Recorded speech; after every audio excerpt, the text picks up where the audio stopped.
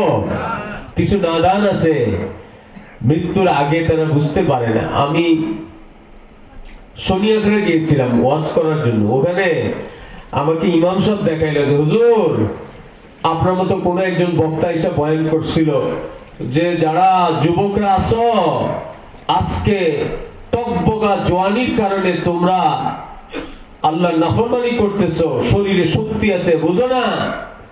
কিন্তু যখন মওত হয়ে যাবে, মৃত্যুর পরে কবরে ফেরেশতা হাতুড়ি দিয়ে পেটাই করবে, কবর দুই দিক থেকে চাপ দিবে, সাপ বিচ্ছু তোমাকে দংশন করবে। তো এই জাহেল না জেনে বলছে, আরে কবরে ফেরেশতা আমার হাতুড়ি দিয়ে বাইরেইব, আমি কি বসে থাকুম নাকি? নাউজুবিল্লাহ বলেন। চোখে পানি চলে আসার মতো কথা, প্রত্যেকটা পশম দাঁড়ায় যাওয়ার মতো কথা। আজ এই জামানায়ও কত বড় বড় জাহেল দুনিয়াতে আছে, বলে ফেরেশতা আমার পিটাইতে আসলে আমিও কবরের বাঁশ ভাঙ্গা চুইরা আমিও উঠা চলে আসি। এই নাফরমান দাম্ভিকতা করছে। আল্লাহ তাআলা বড় কাদের, কাদেরে মতলব দেখানে ওয়ালা। 2 দিন পরে সে মসজিদের সামনে দিয়ে যাওয়ার সময় রাস্তার একটা ইটের কোনার সাথে উষ্টা খায় পড়ে গিয়া তার আঙ্গুলের কোনা একটু কেটে গেছে। পাশের ওষুধের দোকানে গেছে, বাইন্দা দিছে। 3-4 দিন পর দেখে যে পা পুরা ফুইলা পুইচে গেছে, মোটা হয়ে। দৌড়ে ঢাকা মেডিকেল নিছে, বলছে আমরা পারবো না। অন্য জায়গায় গেছে, 3-4 জায়গা যাওয়ার পরে বলছে আপনার পায়ের পাতা কেটে ফেলতে হবে। কিন্তু পয়সা ছিল, ঢাকায় মানুষ বলছে না না পাও কাটবো না, বড় উন্নত চিকিৎসা করব। আরো 3-4 দিন বিভিন্ন হাসপাতালে দৌড়াইছে। এইবার ডাক্তার বলছে আপনার হাঁটু পর্যন্ত কাইটা ফেলতে হবে, পুরাটা পচে গেছে পিছনের। সে কাটবে না, আরো দৌড়াইছে, চেষ্টা করছে দেশের বাইরে যেতে। শেষ পর্যন্ত তার কোমর পর্যন্ত, একেবারে রান পর্যন্ত পচে গেছে। তাড়াহুড়া করে এই রানের থেকে তার পা কেটে ফেলছে, কেটে তারে নিয়ে আসছে বাড়িতে। শেষ নাই, নাফরমানি যারা করে আল্লাহ তাদেরকে ছাড় দেন, কিন্তু ছেড়ে দেন না, ছেড়ে দেন না আল্লাহ তাআলা। বিছনায় কয়েকদিন থেকে অসুস্থ, হঠাৎ পুরো শরীরে ঠোসকা ঠোসকা পড়তেছে। মতলব ওই পা কাটলে কি হবে, ওর তো পুরো শরীরই পচন ধরে গেছে, শরীর পইচা, শরীর থেকে গন্ধ আসতেছে। ঘরের বিবি তারে রাইখা বাপের বাড়ি চলে গেছে। মা বাপ কিছুদিন লোক রাইখা খেদমত করছে, কিন্তু এমন গন্ধ দুর্গন্ধ কেউ তার কাছে যেতে পারে না। তারপরে ওই মসজিদের সামনে রাস্তার পাশে বাঁশ দিয়া মাচা বানায় তারে সেখানে টানায় রাখছে। তার শরীর তার জিন্দা অবস্থায় মশায় খাইতেছে, মাছিতে খাইতেছে, খায় খায় জায়গা জায়গার গোস্ত উঠায় ফেলছে, জায়গা জায়গা ছিদ্র ছিদ্র হয়ে গেছে। মানুষ রাস্তা দিয়ে যায় আর তারে স্মরণ করে, কিরে তুই বলে মরে গেলে, কবরে তোরে ফেরেশতা মারতে গেলে সেখান থেকে উঠে চলে আমি, তুই তো জিন্দাই, তো তোর পোকামাকড়ে খায় ফলাইতেছে। দোস্ত, আমাদের সবার সামনে মৃত্যু, কবর আমাদের সামনে। প্রতিদিন কবর আমাদেরকে 25 বার ডাকে। কয়বার? আমি অন্ধকারের ঘর, পোকামাকড়ের ঘর, একাকিত্বের ঘর। আমরা পুরা দিন কবরকে ভুলেই জিন্দগি কাটায় দিই। পুরা দিনে একবারও মনে করি না কবরকে। একবারের জন্য আমার মৌত হয়ে যাবে, আমাকে কবরে থাকতে হবে, এতটুকু কথা আমাদের মনে আসে না, এতটুকু কথা আমাদের মনে আসে।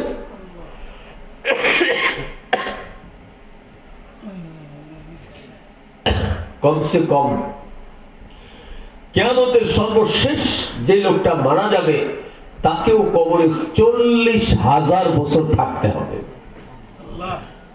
এত লম্বা সময়, অত ছোট্ট একটা ঘর। আপনাদের দেশে কবর কয় হাত হয়? 10 হাত, ওই 3.5 হাত। সব দেশে একই নিয়ম।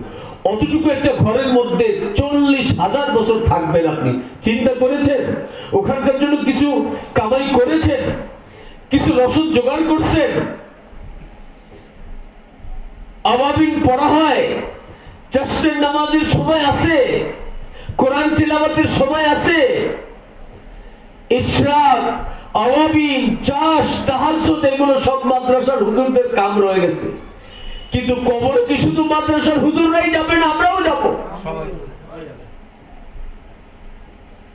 আমাদের জন্য আমল নাই, আমাদের জন্য কবর নাই। আর দুনিয়ার সবার জন্য আমার কাছে সময় আছে। স্ত্রীকে সময় দেই, মা বাপকে সময় দেই, ছেলে মেয়েকে সময় দেই, শ্বশুর বাড়ির সময় দেই, বন্ধু বান্ধবকে সময় দেই। আল্লাহর কালাম তিলাওয়াত করার সময় নাই, আল্লাহর জিকির করার সময় নাই। হায় আফসোস, 40,000 বছর আপনি এখানে থাকবেন। যে লোকটা প্রতি রাত্রে সূরা ওয়াকিয়া পড়বে, জবরদস্ত ও জমররাদের উন্নত অর্নামেন্টস, গহনায় সুসজ্জিত পাখি, এই সূরা মুলক, পাখির সুরতে আপনার সাথে কবরে থাকবে, আপনার সাথে কথা বলবে, কোনো আযাব আপনার পাশে আসতে দিবে না। এখন আপনার কাছে ফেসবুক চালানোর সময় আছে, কিন্তু রাত্রে সূরা মুলক তেলাওয়াত করে সময় নাই। বন্ধুর জন্য সময় আছে, বান্ধবীর জন্য সময় আছে, কোরআন শরীফ তেলাওয়াত করার সময় নাই। যে লোকটা দুনিয়াতে কোরআনকে বন্ধু বানাবে, কোরআনই তার বন্ধু, আসতে পারে কখনো জোরে পড়ে, কখনো নামাজে তেলাওয়াত করে, কখনো নামাজের বাইরে তেলাওয়াত করে, কোরআন দেখলেই তার ভিতরটা ভেঙে চুরমার হয়ে যায়, কোরআন দেখলে তার চোখ থেকে টপ টপ করে পানি পড়ে, কোরআনের জন্য তার মায়া লাগে। কোরআনের মাদ্রাসার পাশ দিয়ে গেলে মনে চায় মাদ্রাসার জন্য কিছু করি, কোরআনের ছাত্র হাইটে গেলে অন্তরে কোরআনের মহব্বতের কারণে ওই ছাত্রটার জন্য মহব্বত লাগে, কোরআনের কারণে একজন আলেমের জন্য মহব্বত লাগে, একজন আলেমকে দেখলে মনে চায় তার জন্য কিছু করি, তার খেদমত করি। এই লোকটা যখন মারা যাবে, মুনকার নাকির ফেরেশতা কবরে আসার আগে সুশ্রী যুবকের বেশে এক ব্যক্তি কবরে এসে হাজির হবে। মৃত ব্যক্তি তাকে চিনতে পারবে না, আর কোরআন বলবে, বন্ধু তুমি আমার চিনো নাই, আমি তোমার ওই কোরআন যা কখনো তুমি আস্তে পড়তা, কখনো জোরে পড়তা, কখনো নামাজে পড়তা, কখনো নামাজের বাইরে পড়তা, কখনো তারাবিতে পড়তা, কখনো তাহাজ্জুদে পড়তা। তুমি ভালো মতো পড়তে পারতা না, ঠিকা ঠিকা পড়তা, তবুও পড়তা। তুমি যেমন দুনিয়াতে এক মুহূর্তের জন্য আমাকে ভুলো নাই, ও বন্ধু শোনো, তোমাকে জান্নাতে পৌঁছানোর আগ পর্যন্ত এক মুহূর্তের জন্য আমাকে কেউ তোমার থেকে জুদা করতে পারবে না। নিশ্চিন্তে থাকো, আমি তোমার বন্ধু কোরআন। দুনিয়াতে তুমি আমার বন্ধু বানাইছিলা, এক মুহূর্তের জন্য ভুলো নাই, আজ আমি তোমার বন্ধু। কবর থেকে নিয়ে তোমাকে জান্নাতে পৌঁছানো পর্যন্ত আমিও তোমাকে এক মুহূর্তের জন্য ভুলব না। ইতিমধ্যে মুনকার নাকির চলে আসবে, আইসা দেখবে যে আরে মৃত ব্যক্তির সাথে আরেক লোক, তারে আলাদা করতে চাইবে, এই আল্লাহর তরফ থেকে আমরা কিছু সওয়াল জবাবের কারণে আসছি, আপনি বিদায় হন। কোরআন হুঙ্কার দিয়ে বলবে, শোনো মিয়া, উনি আমার বন্ধু, দুনিয়াতে এক মুহূর্তের জন্য আমারে ভোলে নাই। তুমি আল্লাহর তরফ থেকে কোনো দায়িত্ব প্রাপ্ত হয়ে থাকলে নিজের কাম কইরা বিদায় হও, ওনারে জান্নাতে পৌঁছানোর আগ পর্যন্ত আমি ওনার থেকে জুদা হইতে পারবো না। তাহলে আমরা সবচেয়ে বেশি মহব্বত করা দরকার কাকে? কিন্তু আমরা আজকে যত সময় মোবাইল চালাই, অত সময় কি আমাদের হাতে কোরআন থাকে? আজকে থেকে সবাই নিয়ত করেন যে সব সময় হাতে কোরআন থাকবে, সময় পেলে কোরআন তেলাওয়াত করবো ইনশাআল্লাহ। যারা পড়তে পারেন না মসজিদে শিখেন, আজকাল শিখা খুব সহজ। মসজিদের ইমাম, মুয়াজ্জিন, মাদ্রাসার হুজুররা আছে, যে কোনো সময় যে কারোর সাথে আপনি মহব্বত করেন, আপনি একটু সময় চান, দেখবেন আপনাকে সুযোগ করে দিবে। ঠিক কি ঠিক না? সবাই নিয়ত করেন যে আমরা কোরআন শিখবো, আর যারা কোরআন তেলাওয়াত করতে পারি তারা নিয়ত করেন কোরআন তেলাওয়াত করব। ঠিক আছে ইনশাআল্লাহ?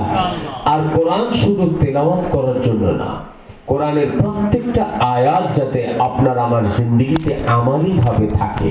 সাহাবায়ে কেরাম, আমার হযরত বলতেন, সাহাবায়ে কেরাম জিন্দা কোরআন ছিলেন, সাহাবায়ে কেরাম জিন্দা কোরআন ছিলেন।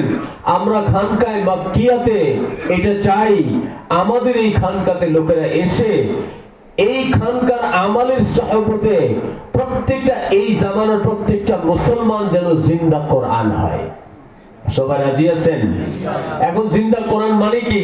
সাহাবীদের জামানায় যদি কোনো কাফের কোন মুসলমানকে দেখতে চাইছে, যাও মিয়া মুসলমান তোমাদের কোরআন দেখাও, তো তারা কোন একজন সাহাবীর দিকে ইশারা করতেন, আবু বকরকে দেখো, ওমর আলীকে দেখো, তালহা জুবাইরকে দেখো, যে কোনো একজন সাহাবীকে দেখো, ও নিজে জীবিত কোরআন, কোরআনে যা কিছু আছে সব ওর জিন্দেগিতে আছে, কোরআন যা আদেশ করছে সব ও মেনে চলে, কোরআন যা নিষেধ করছে সব ছেড়ে দিয়েছে।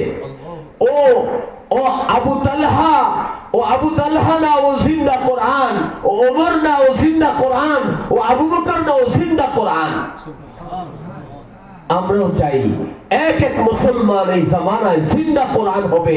কোরআন যা কিছু আদেশ করছে সব আমার জিন্দেগিতে থাকবে, কোরআন যা কিছু নিষেধ করেছে সবকিছু ছেড়ে দিব। পারবো না ইনশাআল্লাহ? এইটা আসল, এই মাহফিলের মূল মাকসাদ এটা, এই মাদ্রাসার মাকসাদ এটা। মাদ্রাসা হলো, মাহফিল হলো, কিন্তু কোন মানুষ নিজের জীবনকে কোরআন মোতাবেক চালাইলো না। তো আমাদের এই মাহফিলের কোনো মতলব নাই, কোনো মতলব নাই।